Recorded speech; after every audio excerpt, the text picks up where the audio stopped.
may isang senador, Pangilinan. Noon, below 8, no criminal liability yan. Below 9 rather. Below 9. Above 9, under 12, tignan ng fiscal o ano, if there is really malice or a violent character. Noon, 12 hanggang 16, apply na yung law. Pero usually, yung bata talagang nire-release. Here comes Pangilinan. You know what the guy did? Yung problema natin ngayon. Yung mga hold-upper, yun yung nakikita ninyo noon na sa Dewey Boulevard. Nakikita ninyo nag-snatch, takbo dito, takbo doon, nakukuha sa camera. And do you know, I said, why they are so bold to do that, daring? Because they have been previously, sa experience nila, under the Pangilinan law. Hindi ka makulong. Kung yung 15 years old, papasok ka ng bahay, sasaksakin ka, patayin ka, tapos kunin mo yung kinuha yung pera. Pagdating doon sa stasyon, sabihin ng police, report ng recorded, go where you want. That increase the number of crime tenfold. Fiscal na ako noon. Sabi ko, pagkagagong ito. And the Congress that went along with it. Yung mga abogado, tanungin ko siya, buhay pa man kayo? Yung members of the Congress, hindi ba ninyo binasa ng gusto yun? Kaya doon nagsimula ang police na magsabi, minor yan, huwag yan. Hindi yan. Kaya lumalaban. Even if it's a minor, and it's a grievous offense, dadalhin talaga sa estasyon yan for recording. Kasi may complainant eh. Hindi mo pwedeng bitawan dyan na basta-basta palakarin mo lang. Even if they are minors, but even if there is a Pangilinan law. Actually, wag kayong bumoto. Ang dalawa lang yan. Gordon pati Pangilinan. Matagal na yan dyan sa Senado. Tanggalin ninyo yan. Kaya talaga ang mga ito siguro si pareho lang utak.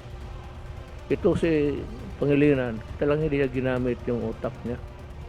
Nag-seminar sa Harvard, paano yan? Pagbalik, American law na. Ang sa American law, the minors are not released back to the streets. There is a halfway house where they are detained there until a judge would decide na sinunod niya ang batas ng Amerikano. Wala man tayong halfway house. So anong ginawa? Dito, pag naaresto, they are brought to the DSWD. Because, galit ako Galit ako kay Pangilinan actually. Hindi galit na Hindi galit na ganoon talaga ako pag nasanay mayor na yung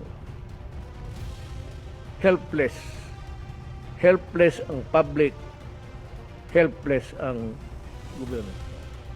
It's actually catch-22. Pag inaresto mo ang pulis, ang ikulong niya, ayan, ang pulis mo, ang karamihan dyan, actually ganito. Alam mo bakit ang pulis hesitant? Allow me this time to give you some inner thoughts sa gobyerno. Ang pulis, pagka sinabi minor, hindi na pupunta yan. Kasi yun ang pulis, sinong nag-ano niya, sinong nag-hold up? Kasi ano, ilang taon yun? 13, 14. Wala yan. Arestuhin na. They cannot even force the child to bring to the station. Kaya lumaki yan, marami yan sila. Yung nakikita mo noon na, hanggang ngayon, yung kinukunan ng TV na naki-snatch tapos tumatakbo. Yun ang dahilan dyan. Kung mayroon man ito, alam mo bakit sa totoo lang. Hindi ko talaga naintindihan. Mayor ako noon, I have criticized Pangilinan almost talagang nagmumura na rin ako kasi galit ako.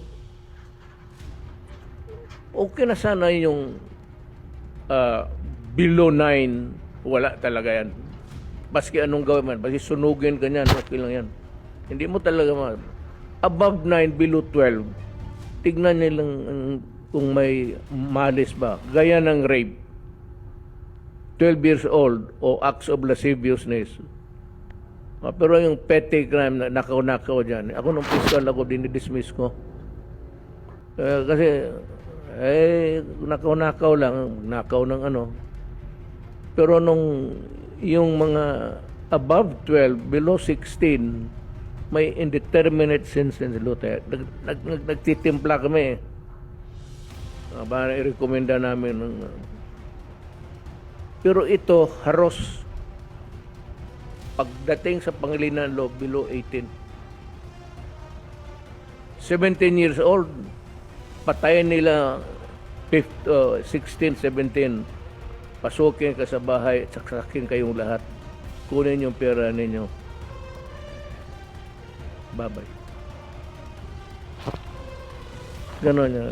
Kasi kayo mga rape, kita mo yung mga bata. Kahay sa drugs. It's a new year.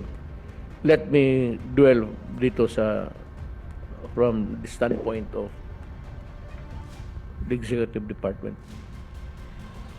Yan ang ngayon, sinong pinapadala ng droga? Itong human rights na itong makinig kayo. Sinong runner nila sa droga? Mga bata. Bigay sa kanila, sabihin niya, ibigay mo sa tao doon nakatindig. In the process, pag nahuli na interdict, kasi may nag-report, o alam na ng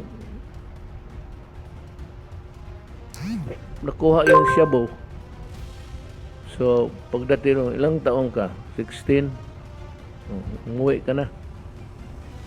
Alam mo, ang sindikato niyan, magdala ng photostatic copy ang itong mga runner nila. Pag-adisto ng police, yung birth certificate ko, tignan mo. Ganon kalala ang ginawa ni Pangilinan. Now is as good as any other time to talk about it. It affects our safety, our interest, the safety of our children. Kaya nag-hit-hit na yan.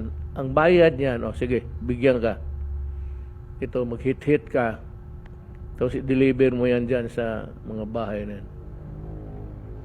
Yan nagkalala yung problema ng buti sa Davao kasi may program ako every Sunday. I talk to the people. I communicate with you, all Filipino. Na ganun ang sitwasyon. Ang nanaglaro dyan, mga kriminal, pati ang mga bata ginagawang kriminal at binibigay ng so that may craving ang bata. Trabaho niya is the career. Kaya ako galit talaga sa droga. Yung ICC, sabihin ko sa ganun, galit talaga ako sa droga. Yan ang statement ko. Galit talaga. Huwag mo ako as mayor and as president, do not